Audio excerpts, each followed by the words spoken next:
Hello viewers, welcome to Compete IQ, your gateway to exam success. आज हम करेंगे target SSC 2025 series का class number 27। इस session में हम लोग जीके जीएस के प्रीवियस ईयर क्वेश्चंस करेंगे, जिसमें क्वेश्चंस के आंसर्स के साथ साथ अदर ऑप्शन एनालिसिस भी करेंगे एंड आने वाले SSC, railway as well as other government examination जिसमें भी जीके जीएस पूछा जाता है, ये सेशन आपको सभी में हेल्पफुल रहेगा। आप अगर जीके जीएस का प्रिपरेशन कर रहे हैं तो आपको जीके के लिए कुछ और करने का ज़रूरत नहीं, बस आप मेरे इस सीरीज़ को एंड तक देख लीजिए एंड एग्ज़ाम देने चले जाइए। आपका मैक्सिमम क्वेश्चन कॉमन बनने वाला है। एंड अगर आपको इस सीरीज़ का PDF चाहिए देन आप मेरे साथ टेलीग्राम चैनल में जुड़ सकते हैं। टेलीग्राम चैनल का नेम है कम्पीट IQ एंड इसका लिंक आपको डिस्क्रिप्शन बॉक्स में मिल जाएगा। अगर वीडियो अच्छा लगे, थोड़ा सा भी हेल्पफुल रहे तो आप लोग लाइक करें, कमेंट करें वीडियो कैसा लगा, शेयर करें, सब्सक्राइब करें चैनल को। एंड इसी के साथ चलिए स्टार्ट करते हैं। Who among the following founded the East India Association? East India Association, as you all can see in the picture, was founded by दादा भाई नारोजी। तो करेक्ट आंसर इस क्वेश्चन का हो गया दादा भाई नारोजी। दादा भाई नारोजी का एक फेमस नेम है, इन्हें grand old man of India कहा जाता है। इस तरीके से भी क्वेश्चन आता है तो आप लोग याद रखिए। Who is known as the grand old man of India? Then Dadabhai Naoroji. East India association दादा भाई नारोजी ने कब फाउंड किया था? Then it was founded in the year 1866 by Dadabhai Naoroji. Where? Then in London. London place important है, याद रखिए किसके साथ एसोसिएटेड है? East India Association. Then Bombay Presidency Association, ये किसने फाउंड किया था? It was started by Badruddin Tyabji, Pherozeshah Mehta and KT Telang in 1885। Poona Sarvajanik Sabha बहुत इंपॉर्टेंट ऑर्गेनाइजेशन है, किसने फाउंड किया था? देन महादेव गोविंद रनाडे ने एंड 1867 में फाउंड किया था। कहाँ पे फाउंड किया था? देन बॉम्बे में फाउंड किया था। एंड 1870 में पूना सार्वजनिक सभा को किसने ज्वाइन किया? ये आप लोग कमेंट बॉक्स में मेंशन करें, इंपॉर्टेंट है बिकॉज प्रीवियस ईयर में पूछा गया है। एंड अगर आपको नहीं आता है देन आप गूगल से सर्च करके भी हो कमेंट करें कि किसने ज्वाइन किया था 1870 में। देन मद्रास महाजन सभा, ये 1884 में फाउंड किया गया। किसने फाउंड किया? Then M Veeraraghavachariar, B Subramania Iyer and P Ananda Charlu. Indian League, ये किसने स्टार्ट किया था? इन 1875 बाय शिशिर कुमार घोष, ये भी इंपॉर्टेंट है, पूछा गया है पहले भी। Bombay Presidency is also important. Almost मैंने सभी इंपॉर्टेंट ही यहाँ पे मेंशन किए बिकॉज सब कुछ मेंशन करना पॉसिबल नहीं है एंड याद करना भी पॉसिबल नहीं है, but yes important ones you should remember, ताकि एग्जाम में अगर आए तो आपसे मिस ना हो। Then the Indian Association of Calcutta, also known as Indian National Association, ये किसने फाउंड किया था? ये फाउंड किया था 1876 में सुरेंद्रनाथ बनर्जी एंड आनंद मोहन बोस ने।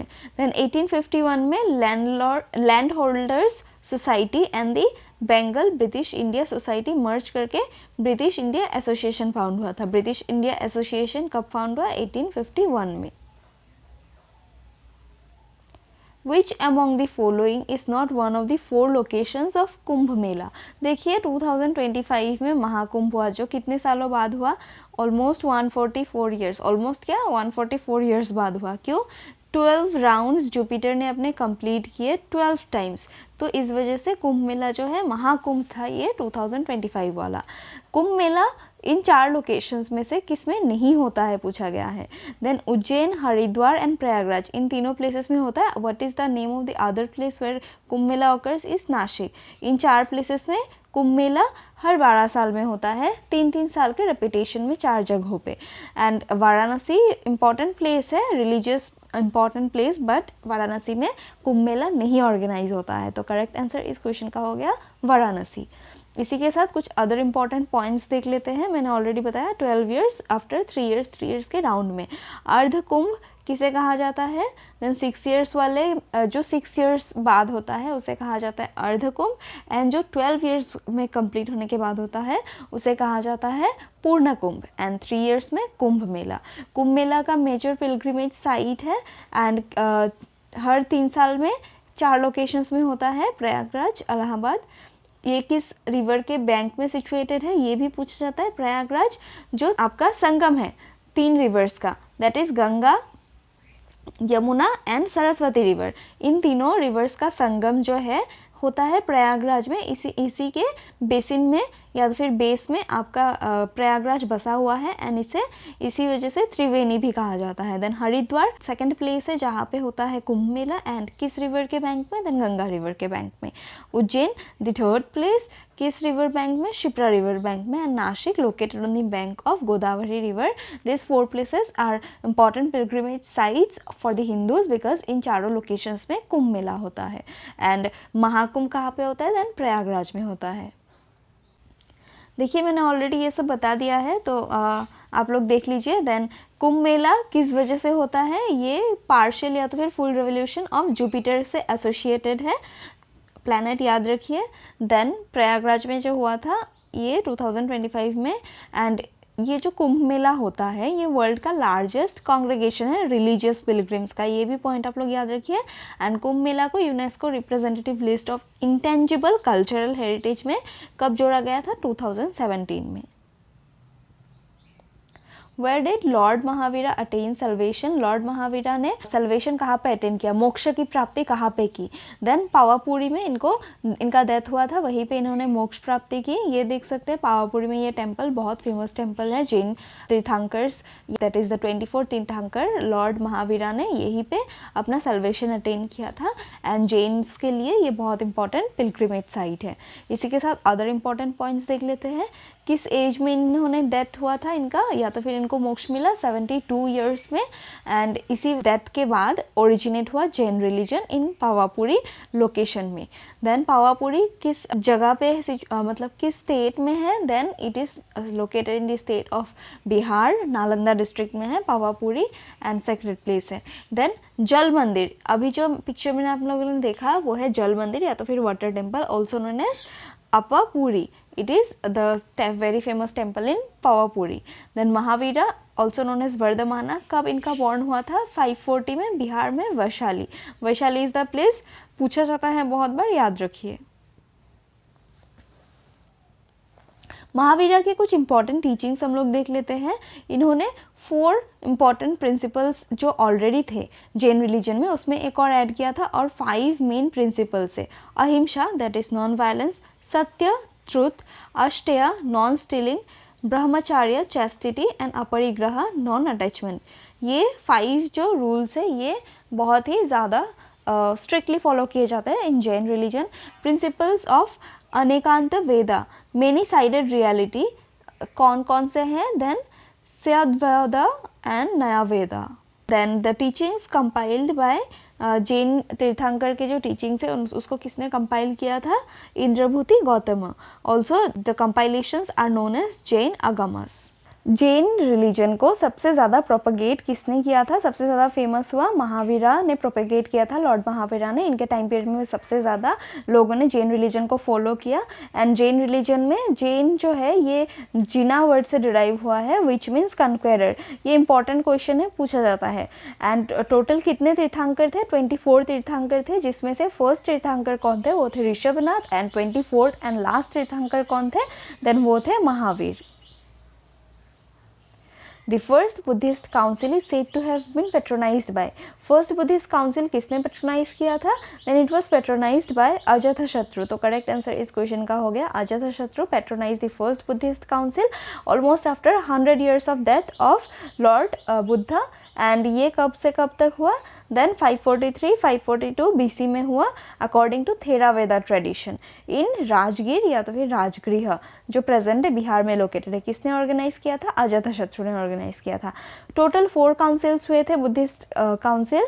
वो 4 किसने किया था, किस टाइम पीरियड में हुआ था एंड किस प्लेस में हुआ था, प्रेसिडेंट कौन था, ये इंपॉर्टेंट है। President that means the saint जिसने इसको प्रिसाइड किया, एंड द रूलर जिस राजा ने इस काउंसिल को हेल्ड करवाया। ये 4 इंपॉर्टेंट है, पूछे जाते हैं। First council held in 483 BC in Rajgriha या तो फिर राजगीर। अजातशत्रु किंग थे एंड महाकश्यप पंडित थे। देन सेकेंड 383 BC में हुआ, वैशाली में हुआ।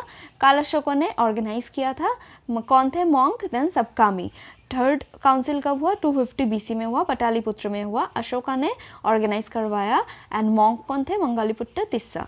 फोर्थ कब हुआ? फर्स्ट सेंचुरी CE में हुआ, दैट इज़ फर्स्ट सेंचुरी 1 जो है year.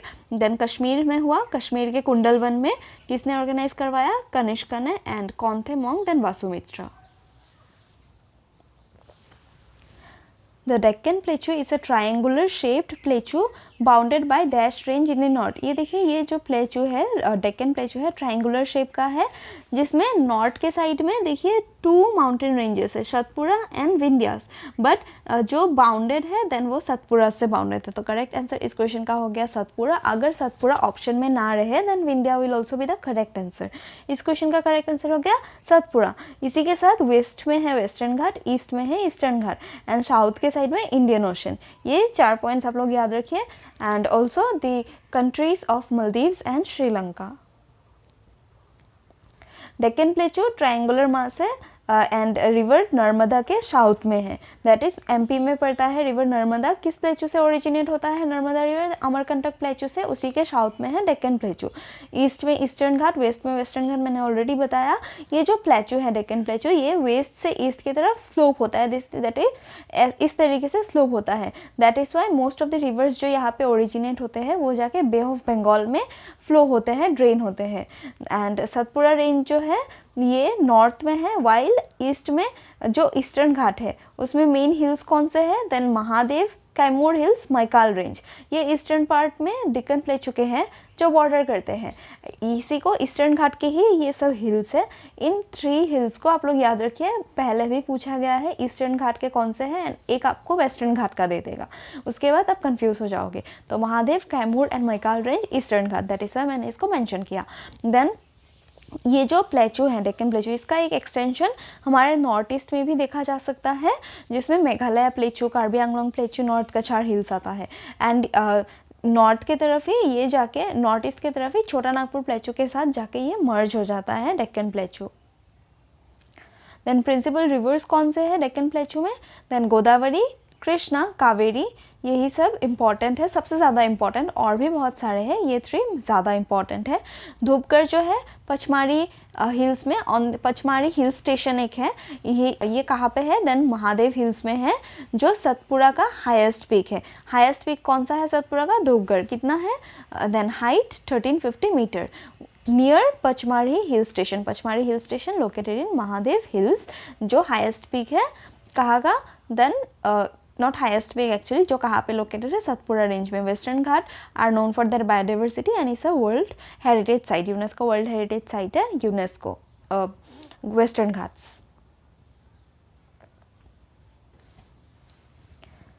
Which of the following causative agents causes the disease kala azar? काला आजार आप पिक्चर में देख सकते हैं, ये डिसीज़ जो है ये काला आजार डिसीज़ है, देख सकते हैं आप, बहुत ही भयानक डिसीज़ है। ये किस वजह से होता है? Then it is a protozoan disease. तो करेक्ट आंसर इस क्वेश्चन का हो गया protozoa.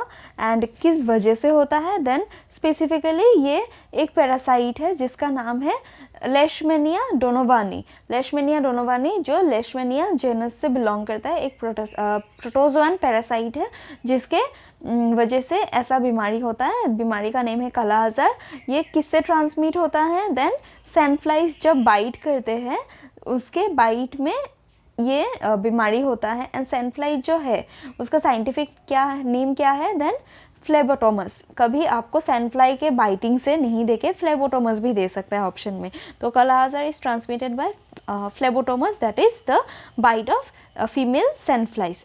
And kala azar is also known as black fever and also visceral leishmaniasis because of the parasite Leishmania donovani. कुछ अदर इम्पॉर्टेंट डिसीजेस देख लेते हैं। इन्फ्लुएंजा किस वायरस की वजह से होता है? Influenza virus measles morbilli virus की वजह से होता है। Then cholera, vibrio cholera, tuberculosis, mycobacterium tuberculosis, malaria, female anopheles mosquito, आप लोग याद रखिए, and dengue, female aedes mosquito. Then ringworm, ये ट्राइचोफाइटोन फंगाई इन्फेक्शन है। रिंगवर्म, टैपवर्म, ये सब फंगी की वजह से फंगस इन्फेक्शन है। सब अदर इम्पॉर्टेंट डिसीजेस जिसमें से इंक्लूड होते हैं एथलेट्स फुट, किस वजह से होता है? देन ट्राइकोफाइटन रुब्रम की वजह से पोलियो का कौन से वायरस की वजह से होता है? RNA virus. Sleeping sickness trypanosome. Then influenza मैंने ऑलरेडी मेंशन कर दिया है। एड्स किस वायरस की वजह से होता है? HIV वायरस, जिसे रेट्रोवायरस भी कहा जाता है। एंड किसके कॉन्टेक्ट से आता है या तो फिर ट्रांसमिट किससे होता है वो मैंने साइड में मेंशन कर दिया है, आप लोग देख लीजिए PDF डाउनलोड करके। मम्स किस वजह से होता है? Then RNA virus. Food poisoning salmonella virus है। देन रबीज RNA वायरस की वजह से ही होता है, जो डॉग बाइट एंड ऑल से होता है, and it is zoonotic disease. Then small pox किस वजह से होता है? Variola virus. This viruses are important, तो आप लोग याद रखिए, variola virus is a DNA virus. What does UNDP stand for in the context of economics? In the context of economics, UNDP stands for United Nations Development Program. तो correct answer इस question का हो गया United Nations Development Programme. And इसी के साथ other important points देख लेते हैं। ये किस डिपार्टमेंट के अंदर आता है? Department of economic and social affairs, sustainable development. UNDP का हेडक्वार्टर कहाँ पे लोकेटेड है? न्यूयॉर्क सिटी में लोकेटेड है। कब ये एस्टेब्लिश हुआ था? Then it was established in the year 1966 by General Assembly of United Nations Organization. Then administrator of the United Nations Development Program कौन है currently है Akim Steiner is the current administrator of UNDP for a term of 4 years। 2022 में ये elect हुए। Then UNDP almost 170 countries को regulate करता है forward to eradicate poverty, reduce inequality, build resilience etcetera, basically towards sustainable development. यहाँ पे मैंने कुछ इंपॉर्टेंट इंटरनेशनल ऑर्गेनाइजेशंस एंड उनके हेडक्वार्टर्स मेंशन किए हैं जो इंपॉर्टेंट है, एक बार गो थ्रू कर लेते हैं। सारा का सारा मैं अभी नहीं बताऊंगी, आप लोग खुद PDF डाउनलोड करके देख लीजिए, but this are very important ones. UNDP का हेडक्वार्टर न्यूयॉर्क,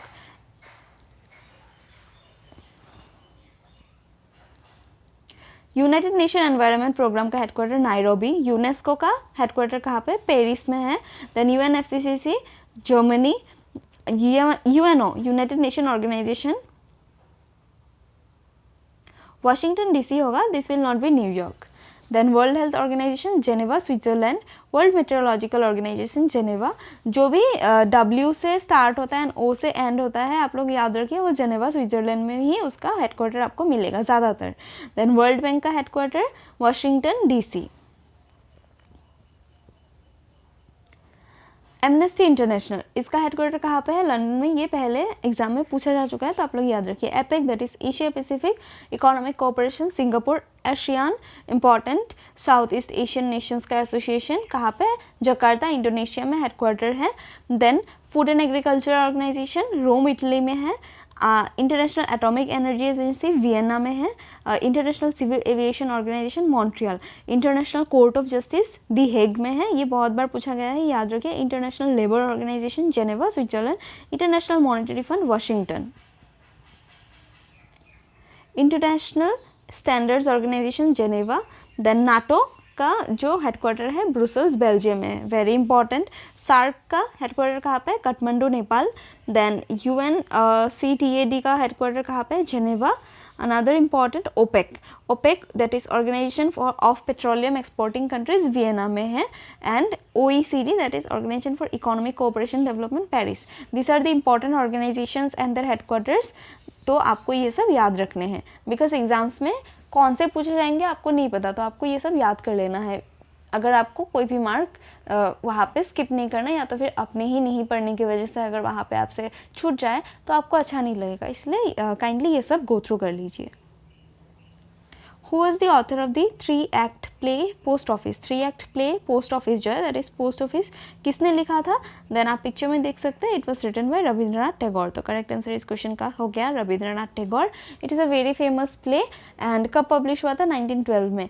ये जो बेसिकली है द पोस्ट ऑफिस नॉवल, ये है एक चाइल्ड के वजह से, चाइल्ड के नाम पे मेन कैरेक्टर अमल, एंड उसका एक डिसीज़ हो जाता है एंड वो अंकल के होम में ही कन्फाइन हो जाता है, उस वजह से इसी को लेके ये पोस्ट ऑफिस पूरा जो प्ले है वो इसी के ऊपर है। देन फर्स्ट टाइम इसको इंग्लिश में किसने ट्रांसलेट किया था? W.B. यर्स्ट ने। रविंद्रनाथ टैगोर जो है, इनका बर्थ कहाँ पे हुआ था? 1861 कलकत्ता में हुआ था। And why he is a very important personality? Then because he was the his contribution in literature is very high. And इसी के साथ ये फर्स्ट इंडियन रिसिपेंट भी थे नोबेल प्राइज़ के। कब मिला? देन 1913 में for his novel Gitanjali. Gitanjali very important novel है, याद रखिए। एंड इनका बिलीव किया था that is the widest road leading to the solution of all problem is education. Education से हम अपने हर प्रॉब्लम को सॉल्व कर सकते हैं, ये इनका बिलीव था। कभी कभार बिलीव स्लोगन्स इस तरीके से पूछते हैं, तो आप लोग ध्यान दीजिए। कुछ इंपॉर्टेंट बुक्स देख लेते हैं from ancient Indian books. Ashtadhyayi किसने लिखा था? पाणिनि, संस्कृत ग्रामर का बहुत इंपॉर्टेंट बुक है। महाभाष्य किसका बुक है? देन पतंजलि का। देन मृच्छकटिका रिटन बाय शूद्र का। गीता गोविंदा जयदेवा। मुद्रा राक्षसा विशाखा दत्त। राज तरंगिनी कलहना। कामसूत्र वत्स्यायन। ये सब ऑथर्स हैं एंड ये सब बुक्स। होप आप लोग को समझ आ रहा होगा। रघुवंशम कालिदास। विक्रमोर्वशीयम कालिदास। अभिज्ञान शकुंतलम बहुत ज़्यादा इंपॉर्टेंट कालिदास। देन नाट्यशास्त्र भरत मुनि। बुद्धचरिता अश्वघोषा। अमर कोशा अमर सिम्हा। आइहोल प्रशस्ति रवि कीर्ति। इंडिका मेगास्थनीस। अर्थशास्त्र कौटिल्य। कुछ important modern day books. A passage to England Neeraj C Chaudhuri. A passage to India किसने लिखा था? ये आप लोग का होमवर्क है, आप कमेंट बॉक्स में मेंशन करें। Then a bend in the Ganges Manohar Malgonkar. A suitable boy Vikram Seth. A village by the sea Anita Desai. A voice for freedom Nayantara Sahgal. Very important books. Then Aansu किसने लिखा था? जयशंकर प्रसाद। बुद्धचरितम अश्वघोषा। Being Indian Pavan Varma. बंदीकुट पहले भी पूछा गया है। Manohar Malgonkar. Then Godan Premchand. Golden threshold Sarojini Naidu important book है। गोरा Rabindranath Tagore. Guide R K Narayan. And Godan Premchand ji का बुक इंपॉर्टेंट है। Then let us see some other important books as well. Chaitali ये किसने लिखा? Rabindranath Tagore. David Copperfield. Charles Dickens. Echoes from the old Calcutta. H.E. Bastide. Then 8 Lives Rajmohan Gandhi. Edwina and Nehru. Catherine Clement. Das Kapital बहुत इंपॉर्टेंट है, Karl Marx का। The Central Board of Directors of the Reserve Bank of India is appointed or nominated for a period of dash years. कितनी years के लिए Central Board of Directors elect होते हैं? RBI के then 4 years के लिए। इस क्वेश्चन का करेक्ट आंसर हो गया 4 years। इसी के साथ हम कुछ इंपॉर्टेंट पॉइंट्स देख लेते हैं। RBI के जो सेंट्रल बोर्ड ऑफ डायरेक्टर है टोटल 21 मेंबर के कंप्राइज करते हैं, appointed by government of India but through which law? Then reserve bank of India act. इसीलिए RBI एक स्टेटरी बॉडी है, ये आप लोग याद रखिए। एंड हमारे कॉन्स्टिट्यूशन में RBI के रिलेटेड कोई भी आर्टिकल नहीं है, ये फुल्ली स्टेटरी बॉडी है। RBI एक्ट 1934 के अकॉर्डिंग चलता है। RBI कब एस्टेब्लिश हुआ? अप्रैल 1 1935 में एस्टेब्लिश हुआ थ्रू RBI एक्ट 1934। एंड किसने इस बॉडी को या तो फिर इस स्टेटरी बॉडी को एस्टेब्लिश किया था? Royal commission. इस कमीशन का बहुत इंपॉर्टेंट रोल रहा है एंड पूछा जाता है बहुत बार एग्जाम में। तो royal commission on Indian currency and finance in 1926 में जब फॉर्म हुआ, उसके प्रोविजंस के अंडर, इसके सजेशन के अंडर RBI फॉर्म हुआ। हेडक्वार्टर कहाँ पे है RBI का? मुंबई महाराष्ट्र में। Current governor Sanjay Malhotra. By which British statute were Indian representatives for the first time allocated seats for election in Indian Legislative Council? Indian Legislative Council में British statute के time पे, British time राज के time पे Indian representatives first time के लिए कब elect हुए थे या तो फिर एलोकेट किए गए थे? इंडियंस को, इंडिया को रिप्रेजेंट करने के लिए या तो फिर गवर्नमेंट को रिप्रेजेंट करने के लिए, then through the Indian council act 1892। तो इस क्वेश्चन का करेक्ट आंसर हो गया इंडियन काउंसिल एक्ट 1892। हम कुछ अदर इंपॉर्टेंट पॉइंट्स देख लेते हैं regarding the various acts from 1773 to 1858। Regulating act 1773, Pitt's India act 1784, chartered act 1813, charter act 1793, charter act 1833, फिर चार्टर एक्ट 1853। ये सभी 20 ईयर्स के लिए एक्सटेंड होते होते 1853 तक आया, बट फिर 1857 में जब हमारा फर्स्ट वॉर ऑफ इंडिपेंडेंस हुआ उसके बाद 1858 में अनदर एक्ट आया। इसी वजह से इस टाइम पीरियड में जो भी एक्ट्स थे वो अलग से लिखे गए हैं एंड उसके बाद वाले और थोड़े इंपॉर्टेंट प्रोविजंस वाले हैं। फिलहाल 1773 का जो चार्टर एक्ट था उसमें सबसे important point was it establish the governor general of Bengal. Then east India act में डुअल सिस्टम ऑफ कंट्रोल आया था जिसमें board of control and court of directors divide किए थे। देन चार्टर एक्ट ऑफ 1833 से governor general of Bengal governor general of India हो गया and abolition of slavery 1843 में इसी चार्टर एक्ट के अकॉर्डिंग आया था। देन 1853 फाइनल चार्टर था and local representative in legislative assembly. इसके बाद जो अदर है वो 1858 के बाद हुआ। 1858 में जो इंडियन काउंसिल एक्ट था उससे ट्रांसफ़र कर दिया गया हमारे कंट्रोल को ईस्ट इंडिया कंपनी से क्राउन को, that is British crown, British Raj को। देन 1861 में डिसेंट्रलाइजेशन स्टार्ट हुआ। 1892 में सबसे पहले इंडियन रिप्रेजेंटेटिव्स को चुना गया। देन 1909 वाला जो इंडियन काउंसिल एक्ट था उसमें मॉर्लेमेंटो रिफॉर्म्स भी कहा जाता है इस एक्ट को। इसमें मॉर्लेमेंटो रिफॉर्म्स हुए and introduction of separate electorate. Government of India act 1919 वाला इंपॉर्टेंट क्यों था? Because element of dyarchy was introduced. Then government of India act 1935 dyarchy abolished. ये इंपॉर्टेंट पॉइंट है, बहुत बार पूछा गया है। Government of India act 1947 provision for partition of India also known as Indian Independence Act, transfer of power from British to India. Then Constituent Assembly of Free India functioned as India's parliament and drafted the Constitution of India. ये सभी important जो acts थे legislative acts during the British time period मैंने mention कर दिया, important points mention कर दिया। And इस बॉक्स के अंदर जितने भी है वो सभी इंपॉर्टेंट है, आप लोग गो थ्रू कर लीजिएगा पीडीएफ से, आपके लिए बहुत हेल्पफुल रहने वाला है। इसी के साथ हम इस सेशन को यहीं पे एंड करते हैं। होप आप लोग के लिए वीडियो हेल्पफुल रहा होगा। थोड़ा सा भी अगर हेल्पफुल रहा तो वीडियो को लाइक करें, अपने फ्रेंड्स के बीच में मैक्सिमम शेयर करें, चैनल को सब्सक्राइब करें एंड कमेंट करें कि वीडियो कैसा लगा। इसी के साथ थैंक यू।